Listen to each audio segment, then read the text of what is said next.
Hey everyone, Santos Burrito here. You've seen my video on YouTube before, plenty of you have, of my Lost Vikings guide. It is quite an old guide. It was made before the current rework on them, and I kind of figured it was time for me to make a new one. So I was playing Team League last night, and I actually had a fairly good game. Most of my teammates actually have never played with the Lost Vikings before. So I decided to make a new video of how to play with the Lost Vikings. So my team comp here, you're going to see it come up here shortly, is Zarya, the Lost Vikings, Vala, Sonya, Rhaegar. You can see me here typing to the guys here to make sure they understand. I don't know why I said two. I meant to say you four. I really needed them to understand that they needed to let me soak. So here I'm have my camera follow turned on to so you guys can watch where my camera's going. Oops, didn't do that. So my first talent I take here is Viking Bribery. All the talents in this tier, other than this, they're kind of iffy. I love Viking Bribery just for the fact that I can just do camps non-stop. I got about 11 camps in this game, about 8 of them by myself, so it's quite a good talent. Spy Games is a pretty good talent as well. If you don't know how to micromanage Eric. So here we actually had a pretty good team fight. We actually get Butcher going down here. I didn't want to over-engage with Bale there because I just didn't want to be the first person that lost anything. So here you can see me moving Olaf and Eric into the lane. So I'm going against the Abathur here. So Butcher and a few others die here shortly if I remember correctly. Yeah, here, this is Butcher's death. Butcher, and then Stitches dies right after, and I got the kill with him. So you can already see I'm already at 18 stacks for Viking Bribery. You need 20 to kill one person in the camps, so you need 80 stacks for one Siege Giant camp, or 120 for a God, what are they called? Knights. Gosh, I can't believe I forgot what they're called. Anyway, so yeah, you can see Butcher here just going in to kill Eric. Eric at this time has... what does he have? I think about this level he's about 900 health, 700 health. It is quite sad I can run out of Butcher. So Bale did die there in mid because they had quite a few people there, and I just wasn't watching him because I was watching Eric instead. I don't know if this is safe. Well, at this point, I'm having my guys make sure they get seeds. I'm telling them, do not. You see, I think I typed to them. Maybe they just knew. I told them I'm always there. I wasn't paying attention. Naba got me. I told them I'm always going to be taking the Terror. So Garden of Terror is the Lost Vikings #1 best map. You can see it played in HGC all the time by good teams here, and you'll see Grandmasters get mad that they're picked, and they're just amazing. So let's see. So for level 4, I do take Mercenary Lord. Here you can see me get away. Oh no, I didn't get away from Butcher that time because of Abathur. Mercenary Lord combined with Viking Bribery will just eat through towers. But Eric the Swift and its Sabotage are amazing. Eric the Swift is good for kiting people in your lane. So if you're doing, if Vala or some other ranged hero is in your lane against Eric, it's a good idea to take that, and then you can just run around and kite. If you're good at stutter stepping, you have to know what you're doing when stutter stepping with that talent. Because if you do that, you can just basically non-stop heal yourself there. And then the other one, it's a Sabotage. With Eric, you can push super hard. I need to move Eric up here. I don't know why I didn't. Oh, there I go. I'm looking to see what's going on. Anyways, it's Sabotage. Just looking at the talent, just so you can see, the fact that it destroys 5 ammo over 10 seconds, and you can just constantly, it almost feels like it stacks up. I'm not entirely sure if it does, but it just feels like it does. And it just burns through keeps and forts really fast. And if you bring the Vikings together as 3, you can pretty much end a fort's life pretty fast. There I go. You can see me escaping. Since he didn't have Abathur's help there, you can see I escaped with Eric. Abathur is literally the only reason I die in this map most of the time. So here at level 7, I take Spin to win. There is not really any other talent in this tier that is as good as Spin to win. The fact that it makes all 3 Vikings and all their different lanes do its own ability, at the same time, it just makes it super powerful because you can move all your Vikings into position, hit that Q, and all the lanes take damage. And later on at level 16, when I take the talent to increase impatience is a virtue, I can just spam Q over and over and over, and it just ends people's life. Later in game, it is a powerful talent that is a force to be reckoned with.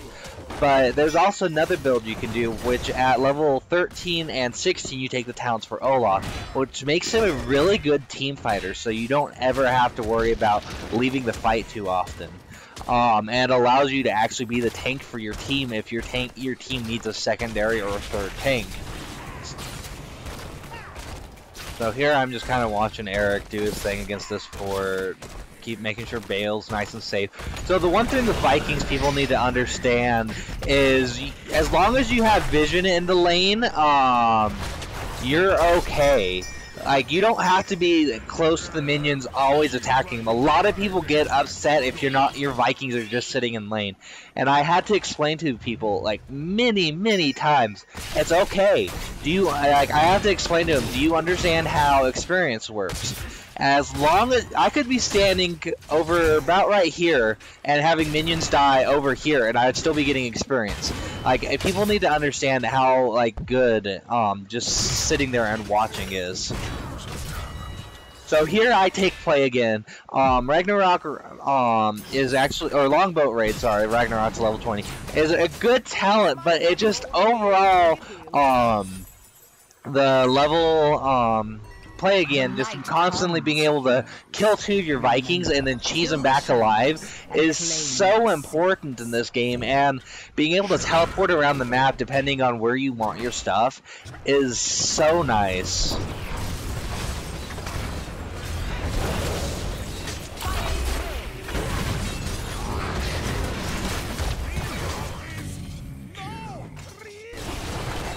My team, if you notice here, half my team is fighting and half my team's getting a camp. Ooh, he got Olaf. Ouch. Anyways, just the fact that the Vikings could get such a good level lead early on, and here you can see me using play again to cheese this bottom gate in. Here I'm sending Eric back to go get the fort. So as long as you don't, so your key bindings will get a bug if you custom make your key binding. You have to go remove a line. It's like interselect parentheses from your key bindings. If you do that, you can reselect over your Vikings, where you can click and drag to select over Vikings. So you can actually select 2 out of your 3 Vikings and then send your 3rd Viking somewhere else to do whatever they want. The reason I have Bale sitting there is I'm trying to be safe so he doesn't die, just because I don't want to waste play again. The way I had somebody in terror. It was that happened there. A couple times, the terror just misses. I don't know what's going on with terror there. I don't know if you saw that. I missed 4 times without any blinds on me, and I'm just chasing Abathur down there just to irritate him. But there's been a couple issues I've had with the terror. Well, it just miss, and then it'll finally hit.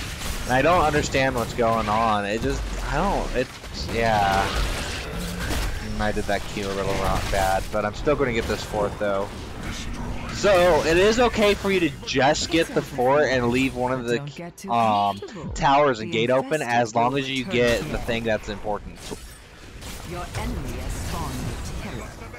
Interesting. Alright, so at 13, so this is where you can pick Hunkenberg or Olaf, which he deals damage AoE to everybody, just like Murden, Johanna, all the other tanks can with at level 13 with that talent.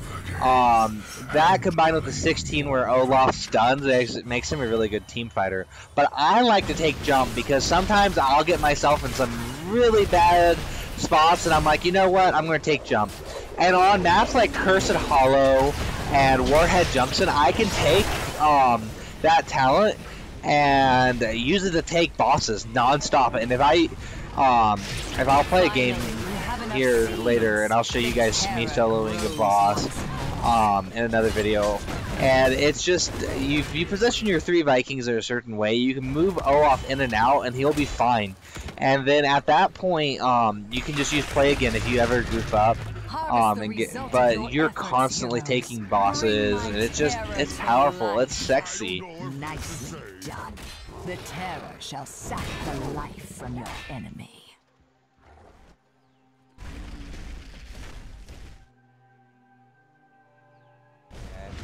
Where I want to place this in reference with Ming. At this point, I know Ming thinks I'm going to the bottom keep, so she's gonna come and try to intercept me here, and it's just gonna kind of give me like a ability to force her to go back that way, so I can bring the W over here and go ahead and get some stuff down. Hopefully,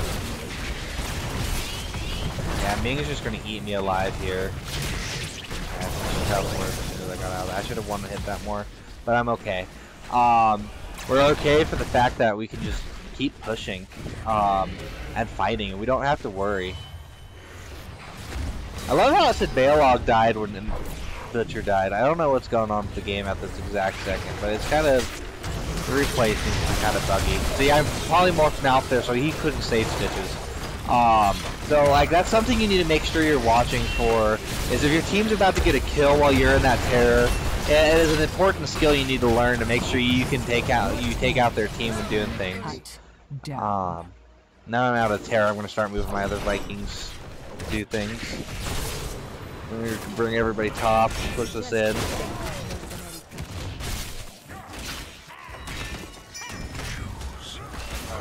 So at 16, this is another part where I was telling you, if you take the 13 for Olaf and the 16 at Olaf, he can team fight non-stop. And to charge with Olaf, you just need to right click, and you saw me charge that minion there. It has, I want to say, a 8-second cooldown between charges, so it's a fairly decent stun.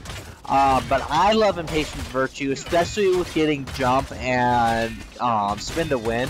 Impatience of Virtue just allows me to non-stop do whatever I want. And that 16, I can farm bosses just over and over and over and over.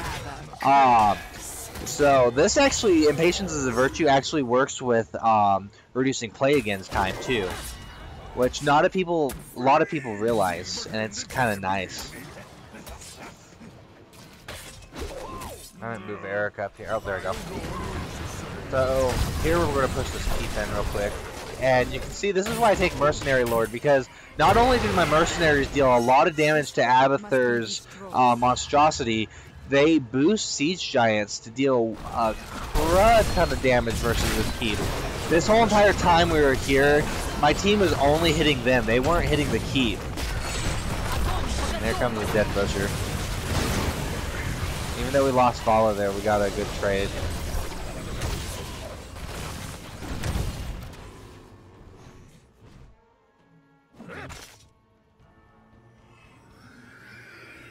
I've got the bad feeling about this. No, really. My team realized, see, I pinged. My team went ahead and responded to my ping there because they realized I know what I'm doing. So what I'm doing here at this camp is I'm grabbing this camp. They know they're close. It's risky. They can see me run into this camp, but the reason I'm grabbing this is because there's seeds up, and what I want to do is make a situation where they can't respond to the seeds. They have to get the camps, which at this point I basically had done. So they have to defend all their lanes because they're getting pushed in really hard at this point by me. I do make some risky moves here, but there I stun Stitches and just to taunt the shit out of him. You can see Stitches chasing the shit out of me. It's nice, it's fun. So it's just these things you can do. I don't know if this is safe. You can see I used my jump there just to taunt them more. And it's fine, like, one Viking death for them to use a couple of their ults. Like, thanks. I mean, like, you got a 0.25% experience. So feel free with your Vikings to bait people. people will go for it. They're like, yeah, I got a kill, and it's bad. And I should have taken that hit there for Zarya. I didn't think about it. I kind of timed my W at the same time she did her E on me, so it didn't really work. Oh man. So this team fight here basically sealed the fight for their team. So watch what happens here, what Butcher does. So I have all my Vikings here, or I have some of my Vikings here. Yeah, he's going to try to just silence our team, and there's nothing he can do. He just basically fucked up. Actually, this might not have been the one that won this fight for us, now I think about it. Oh, no. That was the team fight that won the game for us. Oh, no. Never mind, I'm wrong. So basically, the same thing happened later in the game. And the Butcher used his ult on me only, and my whole entire team just, like, wrecked it because... You'll see it later coming up. I guess gave you the spoiler to the ending of the game. This is how I get the core down to 20%. So I'm just getting more experience, trying to get us to 20 here, and I'm just kind of... Stitch just gets away, because I didn't realize he was that low, and I didn't position myself to take more damage. So what I'm trying to do here is try to prevent as much damage as I can from the XP we take, but I couldn't do much. But what else I could do here? Pretty much the max I could do. Here I pull them back just so they got the kill on Hera, but barely. So at this point I have 34 stacks of Viking bribery, and so my bonus health regen is 17 health. So in total my Vikings are able to heal for like 30 health a second right now. All of them. And for some of them only have like at this point 1200 health, so it is insane. So at level 20 you can take any of these. The sequel is basically how the Vikings were before their rework, and so I wish it was still around. It's not that good at 20 if you have play again. If you had longboat raid, it would help a lot more. But ugh, that was bad. Our Rhaegar just started sitting AFK, and I don't know what was going on. But I love Fury of the Storm because I can just take camps insanely fast, and I believe sometimes it feels like it's improved by my level 16 talent, even though it shouldn't be. Sometimes it feels like it is. So take that advice with a grain of salt. It's really fun talent. Just the fact of how much damage it deals too, especially coming from this talent on Zagara deals the same amount of damage, but that same amount of damage comes from 3 Vikings. And so it's an insane level 20. It's powerful. If you do longbow raid though, Ragnarok and roll is super powerful on top of it.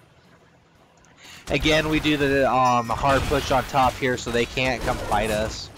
They are forced to respond to us, and it is something that is important that you, as a Viking, you need to make sure they're always responding to you.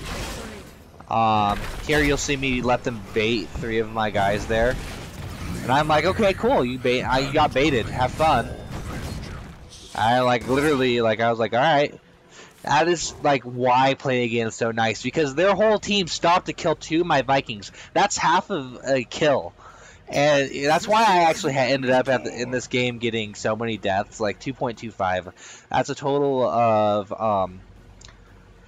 9 deaths. I don't know why it took me so long to do math there, but oh, this is the team fight I gave you guys a spoiler about.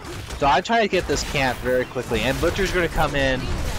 They end up getting the camp, which is kind of funny, but there you go. You can see me forcing Butcher to only solo ult me, and it just, Butcher not being able to solo anyone else in my team just ends the game. That Butcher didn't realize it was only me on the camp, and so that ruined it for him.